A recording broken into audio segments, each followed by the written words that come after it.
presentable as I ever get. Um, it's Sunday afternoon, just about almost 1:20, a little bit later than I like to come on. Um, and it is January 28th, 2024. I just posted earlier, um, it's a short reading from my blog post about opportunities. And that's sort of been on my mind lately because, as I mentioned in my training videos, um, my back has been hurt for probably close to 2 months now. And, well, honestly, I heard it in 1990, deadlifting. More properly so, warm up for a heavy deadlift. I don't know how I got hurt in the warm up and not the actual lifting, but it did. Um, and um, I never got medical help, but it seemed it took a while. It took close to a year. Um, but it did heal. I was eventually able to lift heavy again. Every so often, I would have an issue through the years, um, but I've been able to work through it. This is the first time that has ever taken me, since I first heard it, this long to work through, surprisingly and disconcertingly. And sadly, because um, I dislike, well, everyone dislikes being injured. Um, it's limited some of the things that I can do, specifically yoga. I'm still able to walk and run with no issue, and I can, for the most part, do my burpees with very little issue. Maybe the first few reps might be a little tight, but I warm up nicely and I'm able to move. Every so often, I might feel a tug on a rep, usually on Navy SEALs, but nothing that hurts bad. It just sort of hurts like I'm working through something. Um, but I really need to limit my yoga, which has been the center of my life. I should say yoga asanas. You've heard me talk about what yoga actually is, and it's much larger than the physical aspects. That's just one branch, and not even the largest branch. And the way the majority of us do it, I don't want to say just in the West, because it's really caught on everywhere this way, even India, the birthplace of yoga. It is the physical aspect has gained the priority. When it used to be, of course, the end goal is samadhi, which is bliss conscious absorption or God consciousness. Um, and everything leads in that direction. Everything is meant to lead in that direction. The big emphasis used to be placed on the yamas and niyamas, the ethical restraints and the ethical personal observances being the foundation. Everything begins there. That is literally the beginning of yoga. And you would progress through the path. Didn't have to be individually. You didn't have to start with ethics and then move on to the observances, and then you could do them all at once or head in that direction all at once. But the emphasis was placed on practicing and incorporating the yamas and niyamas into your everyday life. If you don't have a life of those type of ethics, you can't really reach those upper stages of yoga. So my yoga itself is unimpeded. Okay, I got that right. But my asana practice, which was fairly extensive, has been reduced to just a few gentle poses. Ends up being a good thing, ends up being an opportunity. Maybe not a good thing, but an opportunity. Because there was other aspects of my practice that I might not have explored. One of which, as I mentioned in my talk, was in my blog, Yoga Nidra, sort of known as yogic sleep or psychic sleep. It is considered part of the fifth limb of yoga, uh, pratyahara, which means basically withdrawing the senses, turning inwards. And it's the that middle branch that takes us from the purely physical, mundane, material aspect of yoga to the more subtle realms of yoga, the turning within and getting to that one pointed concentration, and then the act of meditation itself, and then the total absorption within the object of meditation until the object and the meditator himself or herself, themselves, disappears, completely absorbed, a non-dual state of unity, which is yoga. Yoga meaning yoke, bringing together, or the realization that things are already together, because nothing is truly brought together if nothing is truly ever separated.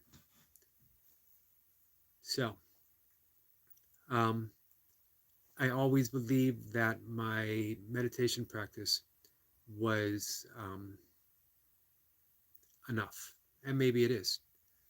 And by enough, I mean that because you naturally withdraw your senses as you close your eyes and begin the soft repetition, easy repetition of the mantra, you are entering that state of withdrawing from the senses. You're entering that pratyahara. And again, you are, but that doesn't mean that other tools should be, if not neglected, then at least they shouldn't be ignored or treated lightly. Which is why my yoga nidra was always 5, 10, 15 minutes after my asana practice, lying in shavasana. And I never relied, unless I was doing a yoga class or unless I was getting instructions, I never relied upon anyone or a voice guiding me in that direction.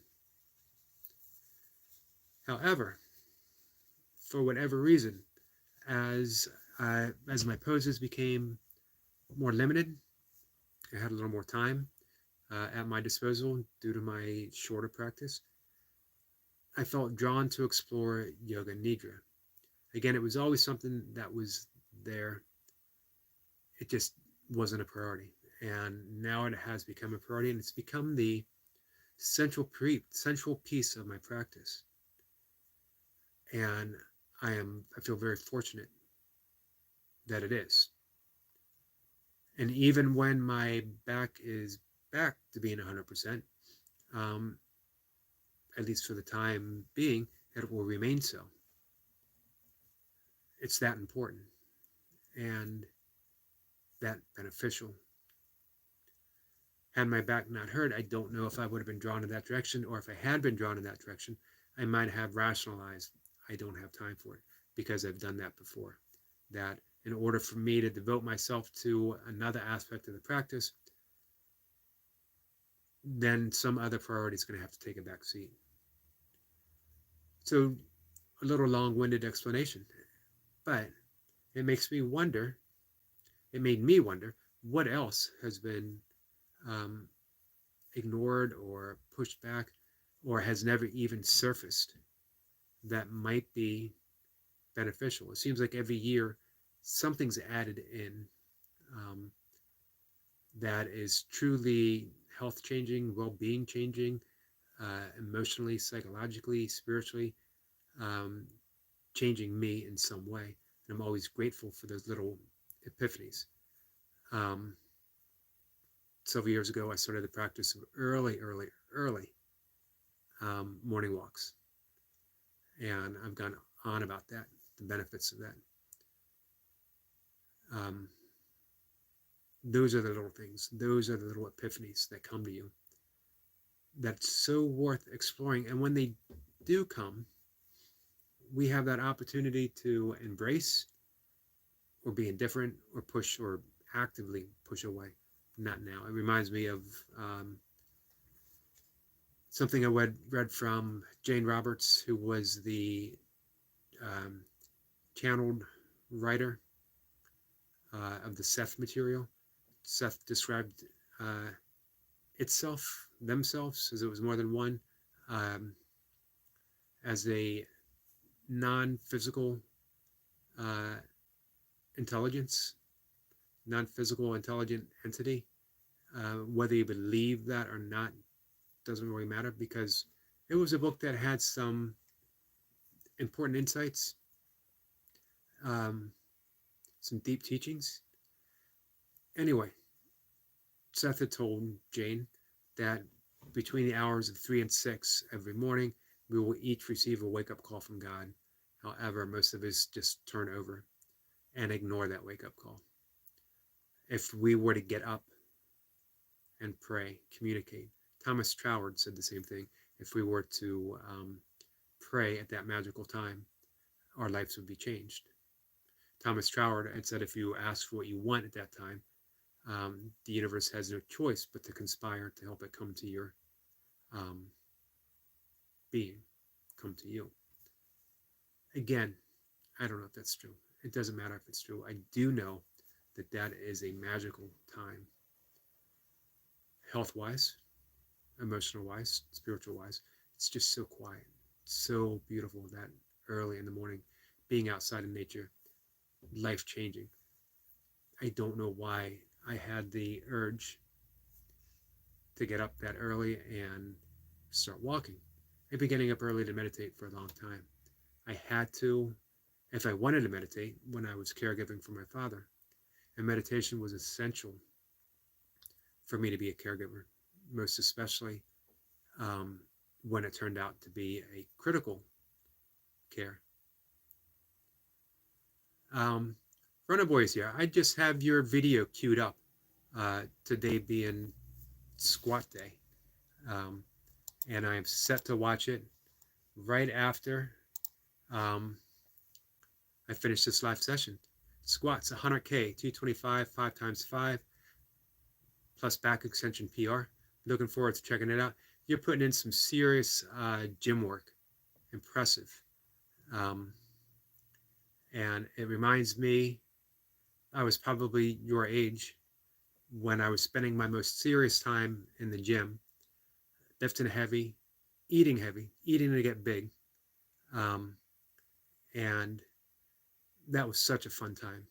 I love doing the bodyweight stuff. I love doing burpees. I loved my time ultra running, but there is nothing like having a heavy bar loaded on your back and getting ready to do a deep squat.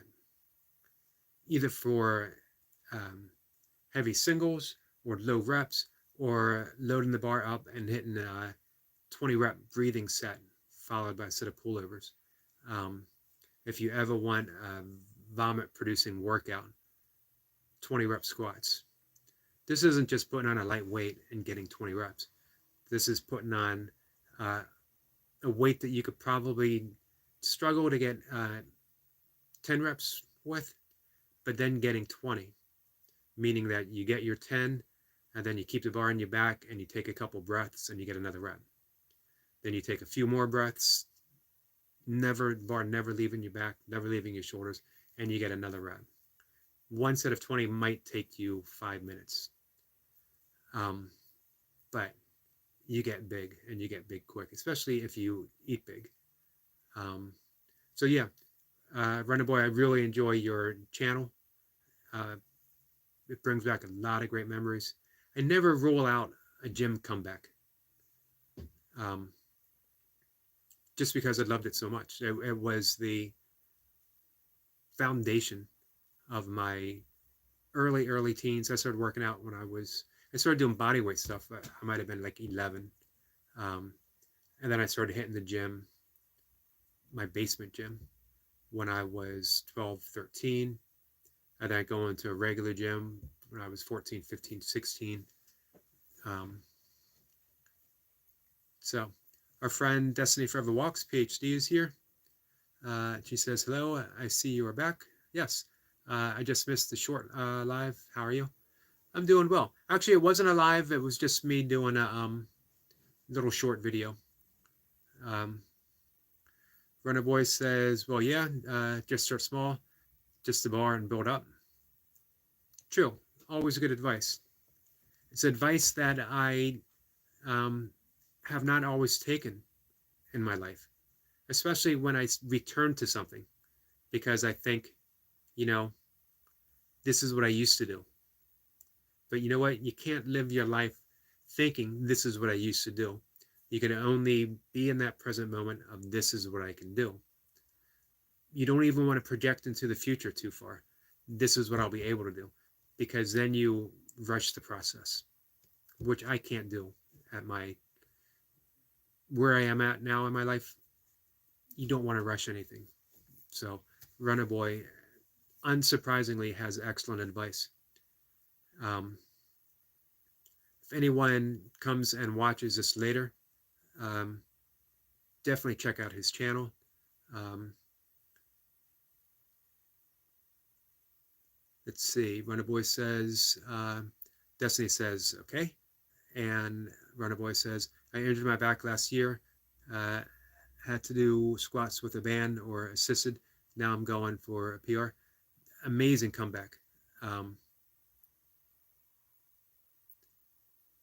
And I had been there myself. I just mentioned early in the video, I hurt my back 1990.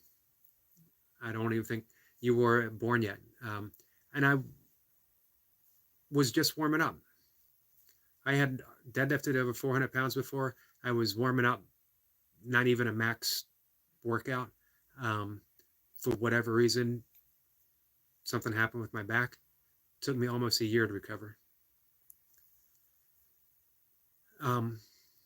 But as I mentioned, the whole theme so far of this talk has been those opportunities that we find through things that we think are inhibiting us, limiting us in any way.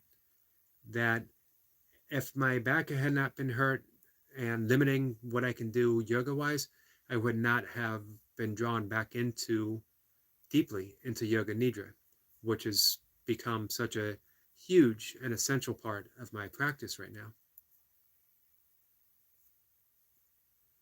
Runner Boy says, yeah, 10 years before me being alive. Yeah, I heard on a warm-up rep. It is weird when that happens. I think it's because maybe we're not quite as focused because we're just warming up. Mine was with 225, and normally I would do a set stiff-legged deadlifts with a bar.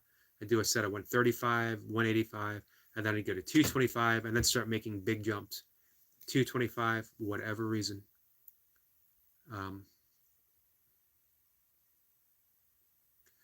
Destiny says, I hope you recover from that back injury, Runner Boy. Hey, he's hitting big weights today. So, yeah, I think he's well mended for sure. I should post his link in my description so people can visit his channel. Runner Boy says, I'm working on front splits about 2 inches away. Great to see that you're keeping with your flexibility and mobility as well as lifting the big weights. A lot of people neglect that both ways. I know a lot of very advanced yogis who have neglected strength training. It doesn't need to be big. You don't need to hit the gym like a bodybuilder if your priorities are yoga. But you can do some strength-based yogic practices. You can do some body weight work. You can do some a limited weight session, squats and bench press. Really, 2 days a week and it could be 1 day a week focus on bench, the other day on squats.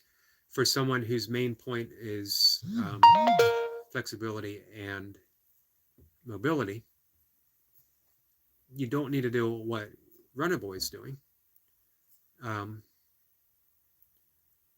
But especially as you get older, some type of strength training is essential, not just cardio.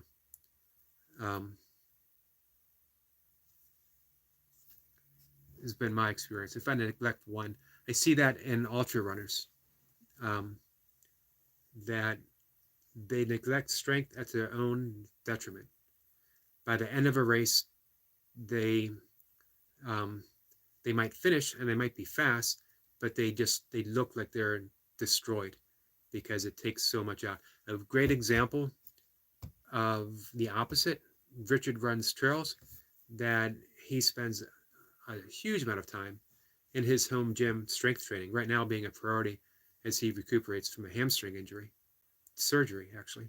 Um, but even before that, he'd spent a lot of time in the gym, and he's a strong ultra runner whose body physically supports the effort that he does. So he would recuperate faster. Um, I should post his. I'll try to remember to give him a shout out. Um, his goal right now is, as he's limited to how far he can run because of his hamstring, he wants to bench 300, and he just hit. And he's almost my age. He's 50. I think he's 57, 56, 57, and he hit his very first 225-pound bench press. Um, and Destiny's another example of someone. She doesn't just dance on the treadmill. She doesn't just do jumping rope, as if those two weren't enough. She also does stuff with dumbbells. Often she'll combine it. Often she will do work with the dumbbell as she's on the treadmill. Very innovative. But we've talked about that before, the importance of getting that strength training in. And I'm going to guess, as your nickname is Running Boy, that you get in your amount of cardio as well, that you're not just sticking to gym work, but you're getting in some cardio. All of that, as you don't need to worry about it now, but it'll pay off huge when you're older. I am certainly glad that I had the right teachers when I was young in training. I was fortunate. My going into the gym, and my father was concerned leaving my basement and signing up at a commercial gym. Take care, Runner Boy. I appreciate you stopping in. And I'm going to be checking out your video, like I said, as soon as I'm done here. As I got a gym membership, my father took me into the gym, and he looked around. He wanted someone to help me. And he looked at the biggest guy and came up to him and said, "Excuse me, but I was wondering, my son wants to be a bodybuilder. Would you just keep an eye on him, make sure he's, doing everything correctly and not going to hurt himself?" And the man, his name was Roger, said yes, that, he certainly would, and he'd be glad to help me in any way, answer any questions. And it turned out that that man was Mr. Maryland. He was a high-ranking bodybuilder at the time, and definitely took me under his wing and helped train me correctly, corrected some mistakes that I was doing, and most importantly said, train legs. Don't neglect them. Don't be one of the young guys bench pressing, doing curls, but never working your legs. If you want to get big, if you want to get strong, you got to train legs. So I was, again, very fortunate that at a young age I had mentors. I don't know myself if I'm going to put myself in the mentor category. I've mentioned before, I don't consider myself a teacher. I don't really consider myself a mentor. But I do love sharing the things that I've learned, and I do love sharing the things that I'm passionate about, which is why, the title of my channel, Just a Yogi Doing Burpees in His Basement, combines the things that I love. I consider myself above and beyond anything a yogi, and a yogi is just simply someone who practices yoga. And again, I don't mean that in just the physical, just the asanas, just the poses. I mean it in the full spectrum of what yoga is. And yoga is no less than the pursuit to know myself in relation with God, to know myself in relation with the universe, and to come to that realization that, as Destiny loves to point out, I am the universe, you are the universe, we are the universe. That is the Tattvam say, I am that, you are that, we are that. Um, that's the book from the Nisargadatta Maharishi, I am that. It's a presence. I am that is just a pointer. It points that we precede that which is perceived. So some say the most powerful words in the any language is I am. Because again, it precedes. Anything that comes after that, we already are. This is why when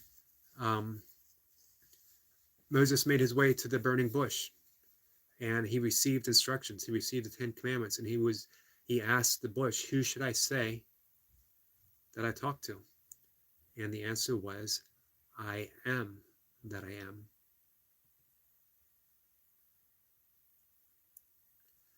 Destiny says, Eric, you are connected with a true and workout burpee king. I see how powerful and strong you are doing your burpees. I am in awe and enjoy watching all of you. Thank you. I appreciate that. Although I can honestly say there's only one burpee king, and that is Burpee King himself. He is the man. All of us are following his wake. I'm happy just to do burpees. It's a movement that I really love.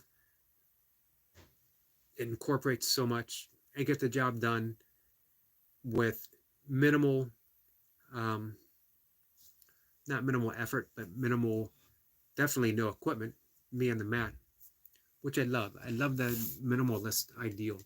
I don't even need the mat. I do it wherever.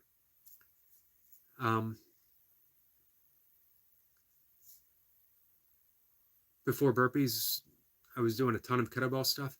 I love that as well because I just need one kettlebell, sometimes two, but you can get by with just one.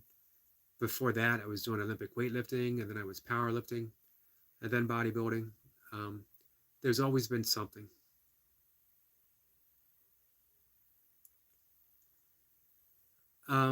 Destiny says I need to check out the Burpee King. Is there a name I can look for? Yes, actually, if you just in the search engine, let me check here to make sure that I'm correct. Just type in Burpee King.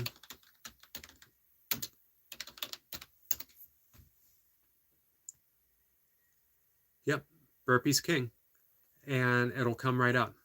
He is just probably some of the smoothest reps in the entire game. He is, man, I don't know how many days. 3 years of a minimum of 113 burpees every day, different styles. Now I'm at 2 years, and I don't think I'm going to catch him. 2 years plus for me. Burpees every single day. Never missing a day, no matter what. I don't think I'll catch him because I think he's going to keep going. And honestly, at some point, burpees will be placed on the back burner. Something will grab my attention. Something will say, Eric, take your workouts in this direction. And what I've learned, and it goes back to the theme that I was working on earlier, is don't ignore those intuitions. Imagine if Destiny never got that urge, never got that inspiration to dance on the treadmill. What if she just said, or she got it, and she shrugged and said, well, that would be kind of silly. And I'm certainly not going to share it. What if she said, why would I want to dance on a treadmill? Imagine what we would all be missing. Imagine what she would be missing. And imagine what all of us who come to her channel and enjoy her videos so much, imagine what we were missing. And we're all given those little urges. Inspiration is always whispering to us. But to a large extent, we've somehow managed to block it out.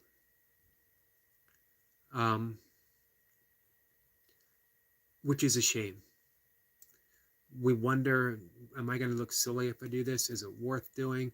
Should I invest the time, but I'm already doing something else?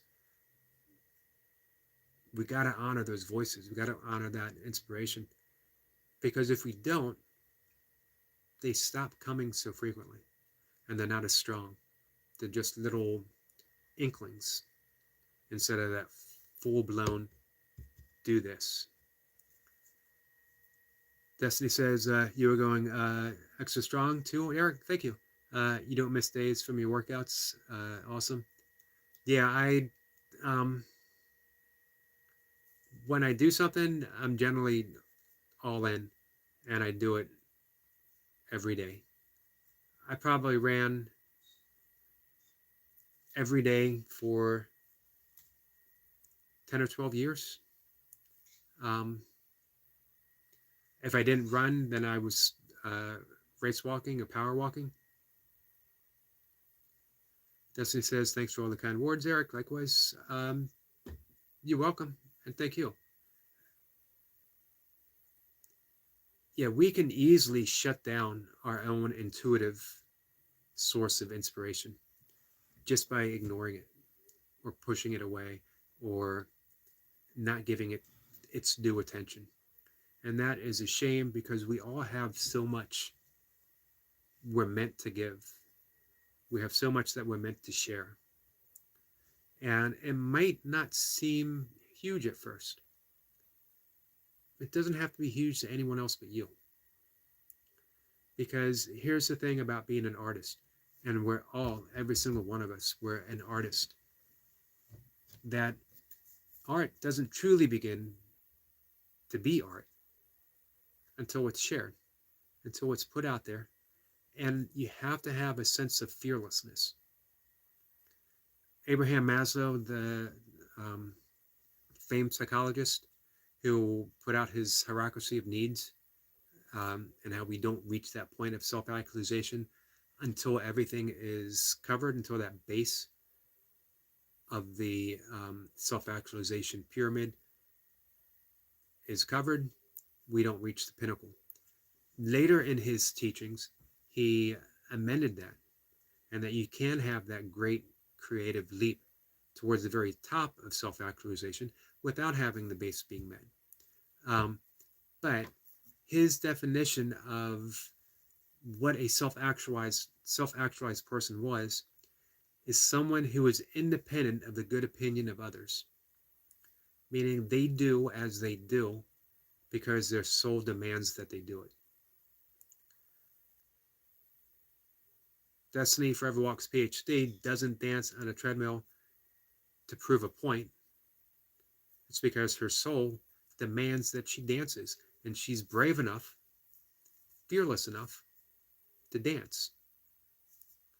Every single one of us, anyone who ever stumbles across this video, your soul has given you a demand to do something creative, something big, something that stirs your soul in a way that nothing else ever does.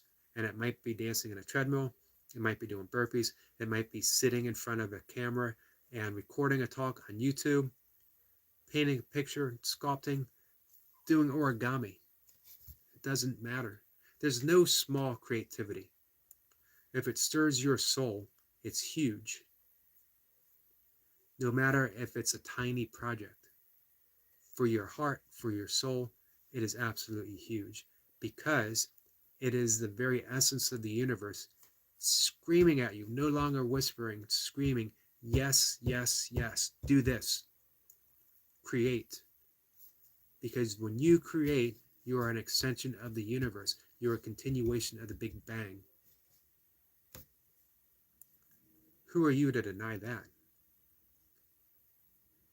A request by the universe to continue its mission. It's the whole point of why we're here. We're consciousness itself being asked to express. We're giving the universe exactly what it needs, what it wants. It needs our consciousness as an extension of itself so the universe can know itself. The universe literally knows itself through us. It's a cosmological promise of existence. So when you watch the Burpee King do burpees, you're watching the entire universe do burpees. When you watch Destiny Forever Walks PhD dancing on the treadmill, you are watching the entire universe personified by the grace and the beauty and the joy of Destiny dancing on the treadmill. When, immodestly speaking, when you watch me sitting here in front of the camera, you are watching the entire universe having a conversation with you. And anything, any reply, any like, any whatever that I get is the universe in a return conversation simply saying, thank you for not ignoring that voice that asked me to do this for whatever reason. So, Destiny says exactly 100. We all have been called to do that one big thing that sets our soul on fire and ignites our passion. Yes. And some of us, we might think, well, what I do is so small. It's not a big thing. There's no measurement in the universe. Remember, the universe itself started from a singularity of existence, a singularity of energy, smaller than the smallest particle, and expanded. And in that expansion, not only did the universe come, time and space was created for its very need. There was no time, there was no space until there was a requirement for it. So what you do can't be measured. It's not small. Passion isn't something that is handed out in doses. You don't get a small dose of passion. You don't get a small dose of creativity. If it's what, it could be knitting, crochet. It could be tending tropical fish. It could be simply loving your dog, loving your cat, taking photos. There's no small passion. You just have to love it. You just have to know that this is it. To me, that's the most beautiful thing in the universe. It could be loving another. Your entire project could simply be being of service to someone, one person. I'm not saying that needs to be your identity, but it's your creative outlet. I care for. When I was caregiving for my father, I still did other stuff, but that alone was enough. Knowing that I was of service to the person that I owed my life to. Same when I was a caregiver with my father for my mother. Those were acts that meant everything to me. And here's the thing that I was talking about with opportunities. We don't always know, we don't always like how they arrive. I don't like having my back hurt, but it led me to start doing yoga nidra. I couldn't stand the fact that my mother had Alzheimer's, but it redefined our relationship. I did not have a peaceful relationship with my mom. But when it came time to put all that aside and be a caregiver, I was certainly happy that the years of meditation had led me to where I could do that. Where you put aside ego, you put aside everything, and you care for the person that you might have had difficulty with before. All that was laid aside, and the communication between my mother and I became something on a soul level. We no longer communicated as purely mother and son, as purely caregiver and those person in need of care. It was just a very deep and meaningful relationship of one soul in need and one soul willing to help.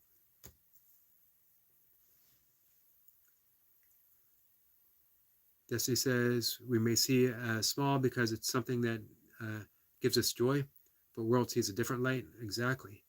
I can't express the words to what I'm experiencing when people open to me and share what they see. I definitely can understand that. It's the thing, when you're on purpose, whatever that purpose might be, we light up. Literally. Our cells, our molecules, our atoms, the particles, the space between the particles emit this light that is only seen from a soul perspective. It's only seen from spirit. But being that we are souls, being that we are spirit, we see it. We see it with that third eye. We see it with the sixth chakra. And we experience it. And it's a beautiful thing to be part of. So, guys, it is coming up on 2 o'clock, and I think we'll wrap it up. I usually try to get my second last meditation for the day right around the 2 o'clock mark. I didn't think the conversation was actually going to go this long and in this direction, and I'm really glad it did. For me, these are the most important talks of all. And once again, as almost always, and so gratefully, Destiny providing the spark that led it in this direction. Without your presence, I don't think we would have covered this ground. I don't think I would have covered this ground. So thank you. And that's again what I mean. The universe is going to whisper, and it might come through a text on a screen from a messenger of the universe. Destiny Forever Walks. Don't ignore them. They're all opportunities. Take it and run with it. See what happens. Because something will happen. And be ready to explore. So, Destiny says, Eric, thanks for for always coming. Sorry. Thanks for always opening our eyes and hearts to the power of the universe. And thank you as well, because both of us are doing that, as well as everyone who joins in. It's a wonderful community when it happens, when we all get together and we have these talks. So thank you, Destiny. And definitely look up Burpees King, and check out Runner Boy's channel. He's a strong young man, and just getting stronger, and he's really committed and passionate about what he's doing. Great to see, and I appreciate him stopping by. Destiny says, enjoy the rest of your day. You too, my friend, and I will see you tomorrow for some burpees. Take care.